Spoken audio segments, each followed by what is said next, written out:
Licorice Pizza was great. And continuing, and we are on Licorice Pizza so with Paul Thomas Anderson. I thought it was beautiful, beautiful love story. I loved it. I thought it was great. I moved to LA in the early 80s, and even from my perspective of not being, like an OG, someone here during the 70s, because I'm in my 50s now, but I still felt the nostalgia that Paul Thomas Anderson was able to create of the Valley. It has a special quietness and sincere, like, humbleness that 10 years ago, 20 years ago, it had more of it. And he was able to capture, before cell phones, before TikTok, before really it was video games, but it was arcade, and it was this innocence that we'll never have again. And this movie captured it so magically. I loved it. I thought it was incredible. I'm gonna. This is gonna probably be my new favorite movie, Licorice Pizza, and like the name is so cool. I love it. I love it. And I think everyone used to say you're a Valley Girl because like a Valley Girl was a good movie too. Remember? For sure. And once you start talking Valley Girl talk, then like you can't get out of your head. And it's the accent we love to hate. Yeah, for sure, totally. Like, oh my god. So I love that the sound that you had for the dude in this movie is just a relationship about these two people. Were they working in a pizza shop? No, so it had nothing to do with Licorice Pizza. Is cool referred to vinyl records, like black record, like it looks like a Licorice Pizza. There was a store chain called Licorice Pizza too, but it has nothing to do with the movie. I think it's just Paul Thomas Anderson's quirky, witty kind of way of naming. It's like when a good music artist has a title for the record, it has nothing to do with the content. There's but the movie itself is just a wonderful love story of a young boy. Really, he's coming of age, and it's Philip Seymour Hoffman's son, which I can't recall his name, but he was just as stunning of an actor as his father, and he falls in love with the older girl. Who Haim, or is it Haim? Haim, I think it is. But it's this fantastic actress who is part of a music act with her sisters called Haim. I believe it's Haim or Haim. But incredible acting. It was just a lovely story. I enjoyed every second of that movie. It's just quirky, and look, it has Tom Waits in it and Sean Penn, and it's a really interesting movie. So and it's nice to have a variety, like with your sequels, your action, your dramas, but something just like that's a slice of life that reminds you of like those times that you just were like, just like you said, charming and gems when it's a true art house film. I think it's it's not your big action film, and it's not your huge epic this or that. It's just, it hits you on a more, like you're saying, a more personal level, just like Coda.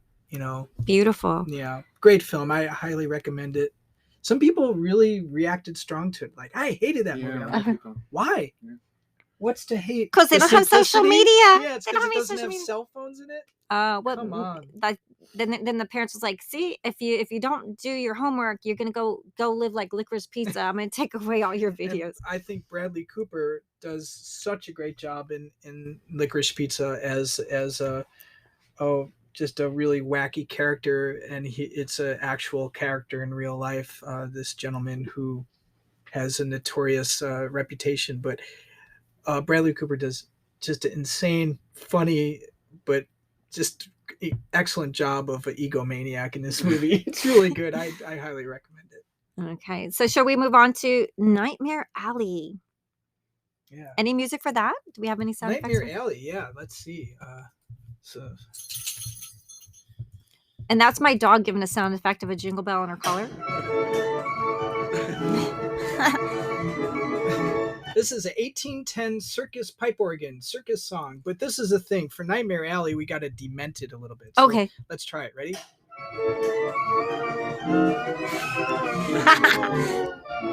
I'm not going in there. Do your maniacal laugh, Eric.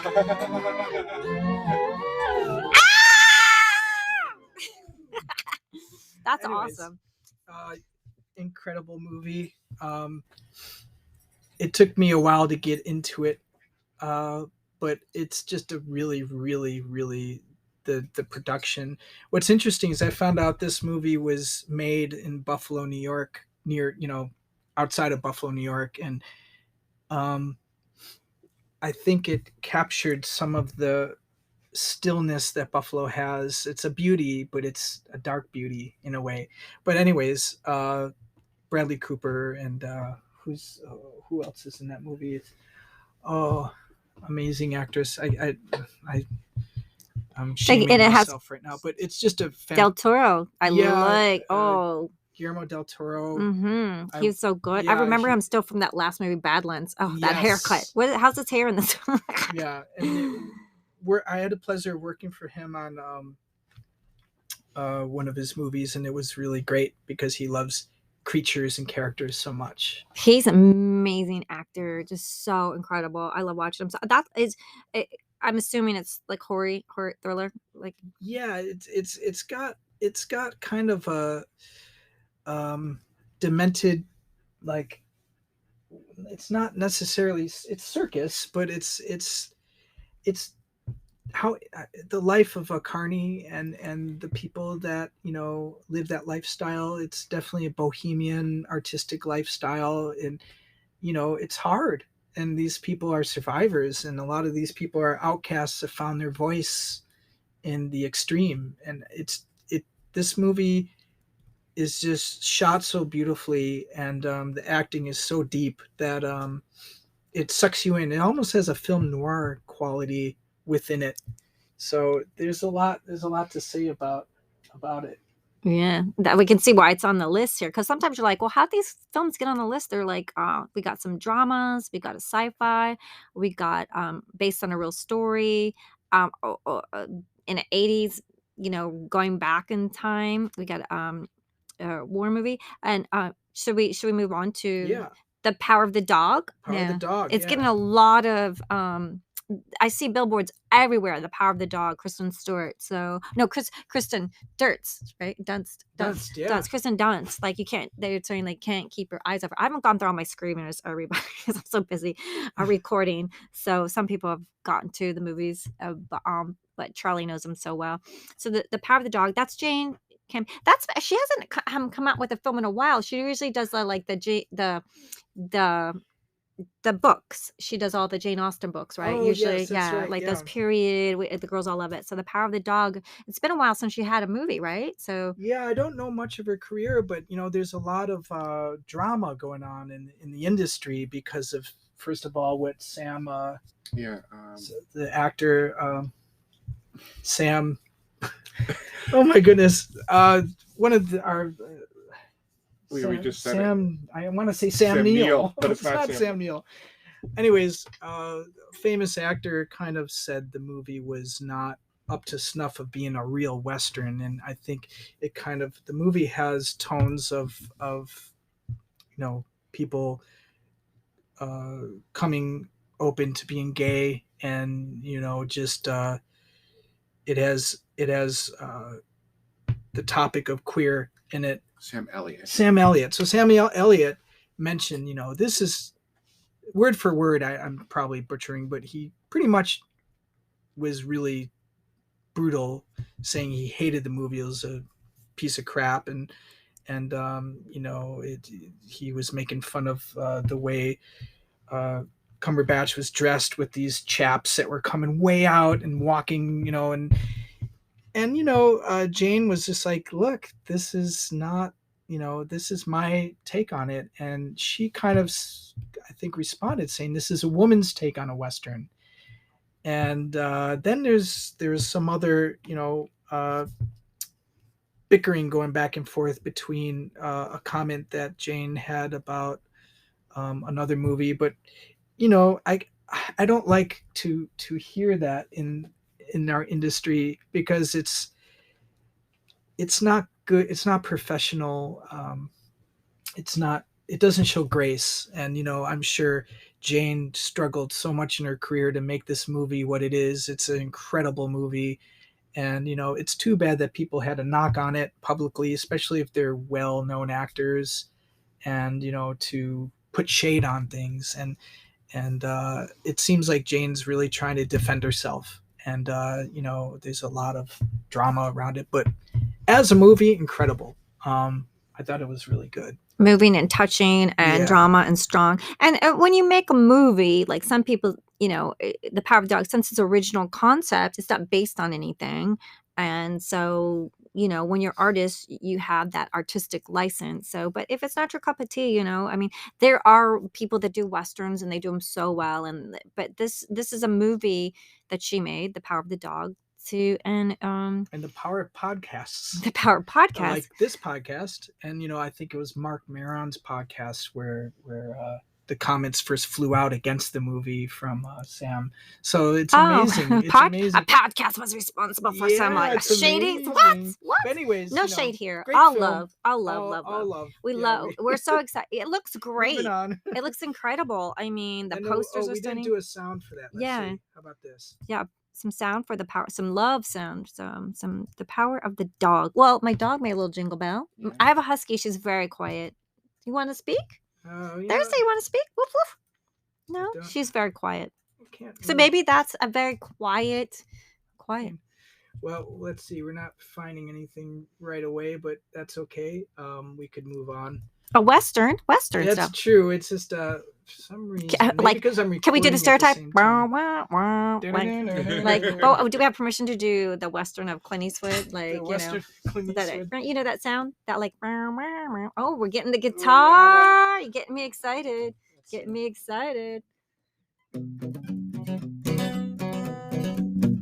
Western. Should we do some looping? Should we all do some looping when he does it? Like, yeehaw, right?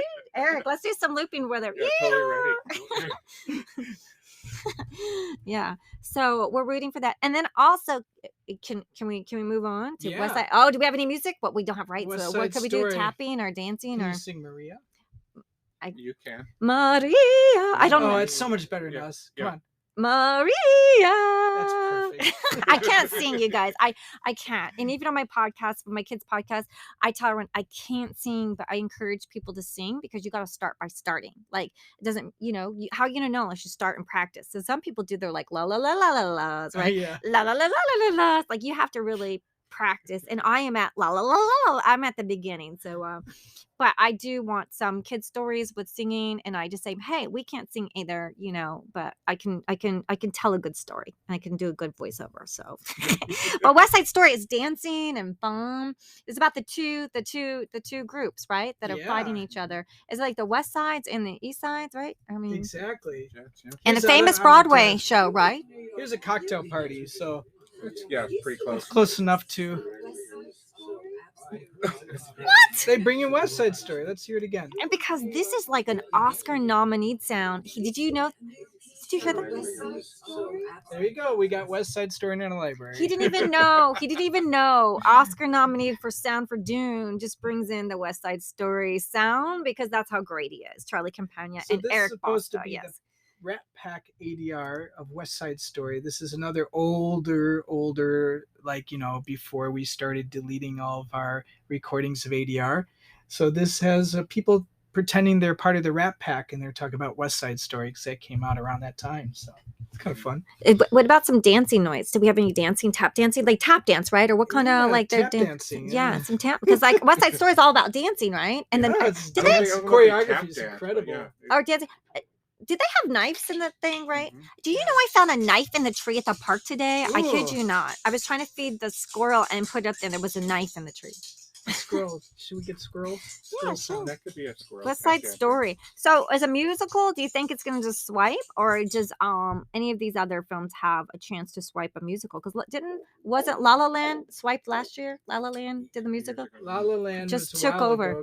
Took over. Last year was The Sound of Metal that won Best Sound. The Sound of, but the picture, like when La La Land came out, they were just like La La Land, La La Land, La La Land, La La Land. Yeah, I mean, there was a lot of musicals this year, and I'm not the biggest fan of musicals, but there were some fantastic musicals, and I watched as Academy member, I watched them so I could vote, but they're all amazing. The amount of effort just in the music alone is just outstanding. So it's a whole nother format that they bring in.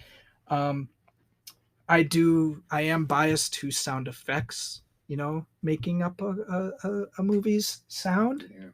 Yeah. Because if it's just music, then I would say the documentary, the Soul documentary that a summer. A Summer of Soul. Summer of Soul. I think that would be best sounding movie. Or how about the Beatles documentary? Oh yeah, that was phenomenal. That was like, if we're bringing in music as best sound, to me, Beatles Get Back was just one of the best things I saw this year. Yeah, absolutely. So but in defense, Steven Spielberg making West Side Story, it's going to be amazing. Yeah. So there you go. Do we have anybody want to like place a bet or a prediction? Do we have it for Best Picture? Yeah. Does anyone just I'm predicting Coda. I'm hoping Coda.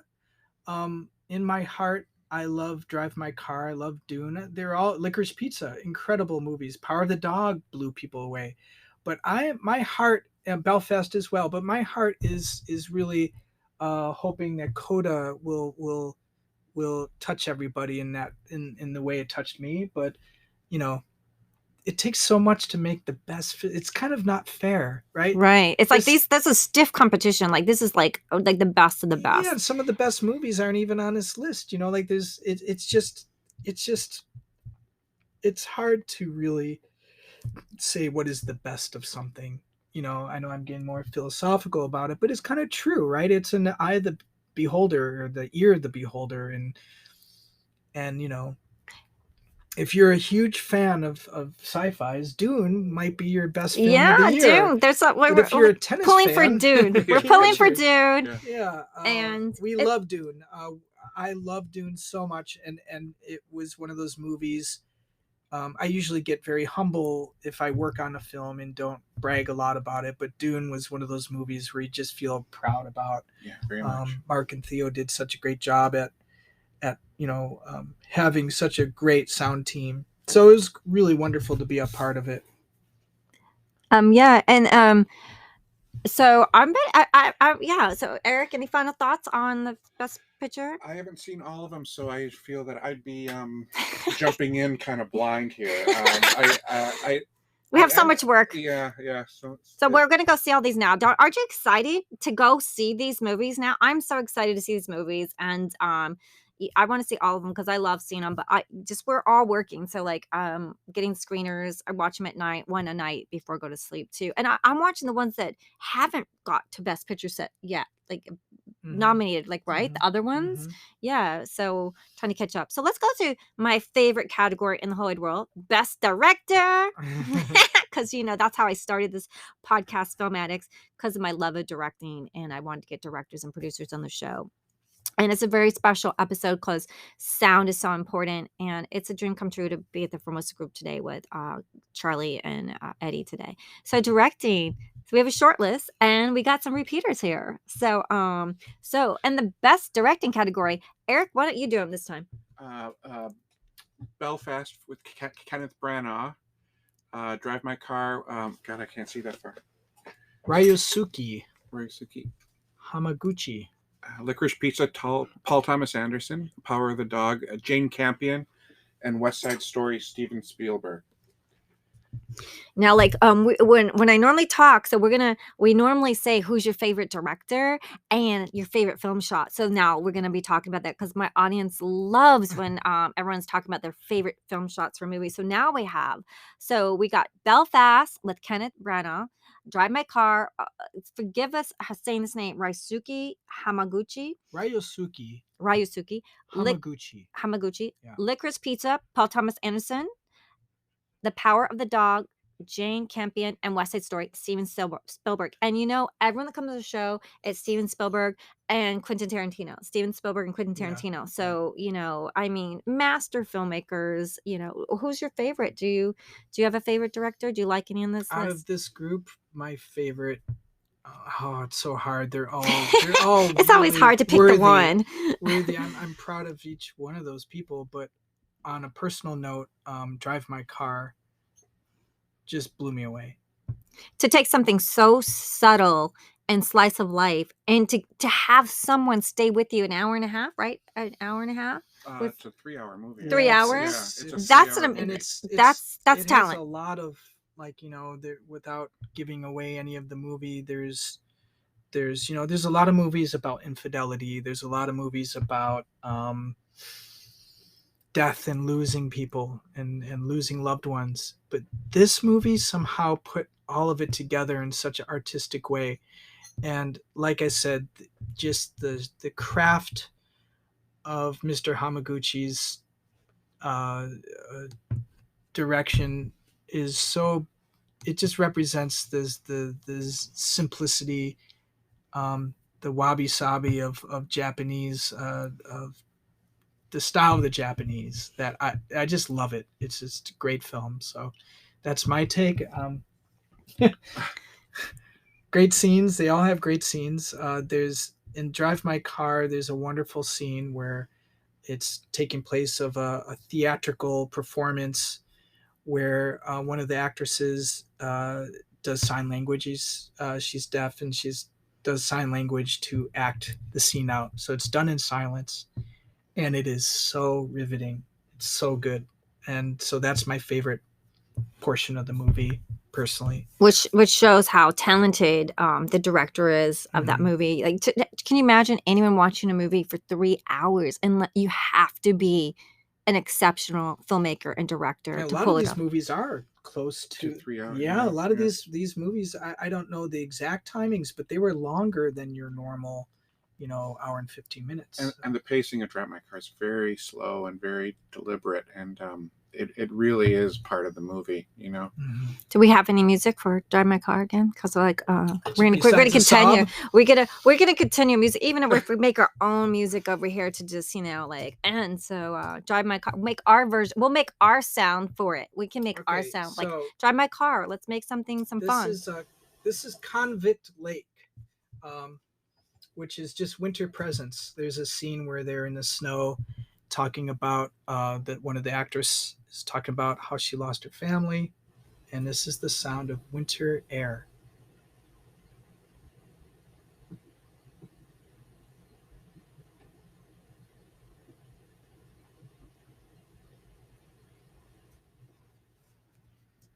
So I'm gonna make a movie driving my car, and you're gonna do the sound effects. I mean, me and my dog. That might have been white noise for everybody. Yeah, but it was winter. And where I pick up people until I get, because I have no one to go to the beach with, and by the time I get there, I have a whole van load of people.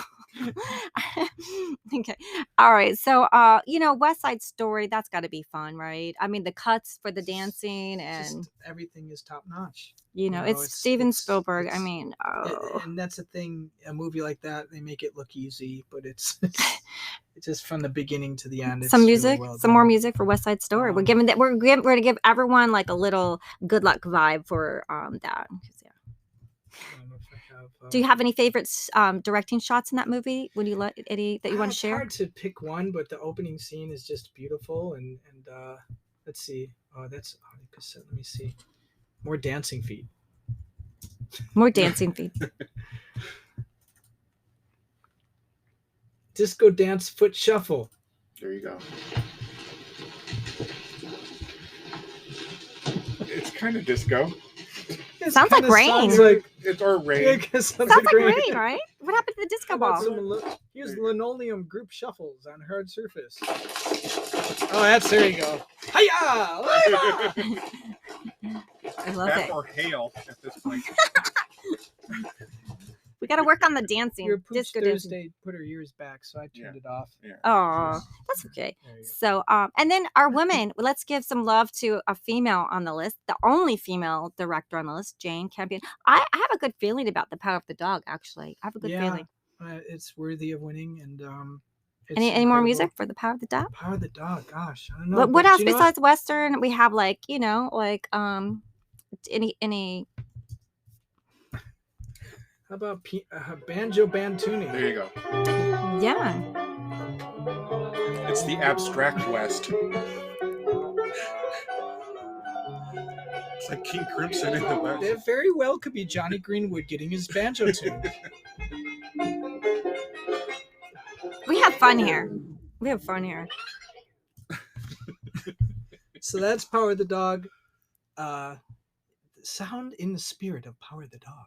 But no, that was a beautiful, like, we talked about it, but I feel bad that I'm the only one who got the pleasure of seeing it. But I wish I could have saw it at a big screen. I saw it as a screener at home on a big TV. But I have a feeling this movie would really be a benefit to see in a large.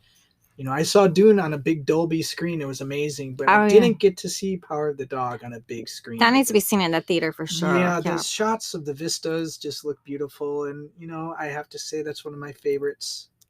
Yeah. My favorite parts of the film is just the stillness of the nature. Anybody else have any love for these directors? Kenneth Branagh, he's just, he's always nominated, right? God, he's part of the elite. He's part of the British elite. Yeah. He's always Anderson's amazing. He's always got a great film. Like, I mean, it would be a pleasure to work with him. I mean, my gosh, I'd be so lucky to work with any of these directors. And then PTA, I mean, Quentin, where are you this year? Right? Yeah, Quentin. Where are you, Quentin? He's really good on Once Upon a Time in Hollywood. Yeah. That was so beautiful. So, but it's nice to see this list, and it's nice to see Drive My Car up there, because it's nice to see that a film like that is really getting the play that it deserves. Because more it's than incredible. ever, we need to applaud the craft of other countries, and we always talk about diversity. This is kind of one of those things. I think this movie really stands up to being a best movie of the year, and it's different from American movie making. It's so different in certain ways. So yeah, I'm pretty happy for that film. But yeah, back to Belfast. Kenneth Branagh, Judi Dench. I think it's Syrian Hines. I mean, there's great cast. The little boy that's in it that I don't know the name of. But it's incredible. It's a great. We're not even bothering to Google. Like we could be Googling. My phone has got. It's like listening. But this is like real raw. Everyone knows it's real raw. This was I literally, we did this special edition. Like Charlie calls me, yo, Marylin, bring my friend Eric, and you want to come over? I go, oh my god, I'm at the sound studio, real sound. And then so we're doing an Oscar nominated show because it's coming. I go, well, when is it? He's like, we just did it full force because we're professionals. Hopefully we're entertaining you guys, because that's what we love doing. We must say the young boy is Jude Hill. He's a Northern Irish child actor known for his lead role in Kenneth Branagh's film Belfast 2021, based on Branagh's childhood, for which Hill won the Critics' Choice Award for Best Young Performer. So there you go. Congratulations, Jude Hill. Oh, and the story, because I had another guest on, and he came from that kind of background where it was really, he was one of my guests on the show, and like Ireland, right? And the people really, they were fighting and everything like that. And he said it's like he didn't really have a fun childhood, and now he's a director, producer that's doing it quite extraordinary, and one of my favorite people. You have to check out the film shows. All of our guests are outstanding, and we're even going to be spotlighting rising young stars. That's going to be my new episode, so you can check out like people that are just working up the ladder, that are just about to pop huge. And I like to just love talking to people, but that little kid is so great. So those are our directors. So where should we be moving on to? Does anyone have any predictions here? Any predictions? Eric, Charlie, want to go for a prediction here? I'm thinking maybe Belfast, but it'd be nice to see Belfast. It's hard to know. I mean, Power the Dog and Licorice Pizza. I mean, they're all fantastic. It's like, how do you pick that? I think that remaking West Side Story is a blessing and a curse. I think the blessing is you get amazing people like Steven Spielberg to make West Side Story. But at the same time, it's like a challenge, right? People see it and they can't remove themselves from the original. So it's hard to say if people will vote for it is as amazing as it is. But then again, it is amazing. So it very well could, it's worthy of every minute of it. But Belfast, it kind of rings true in so many ways that the rest of these movies are more take you in a different place. But Belfast puts you in that moment.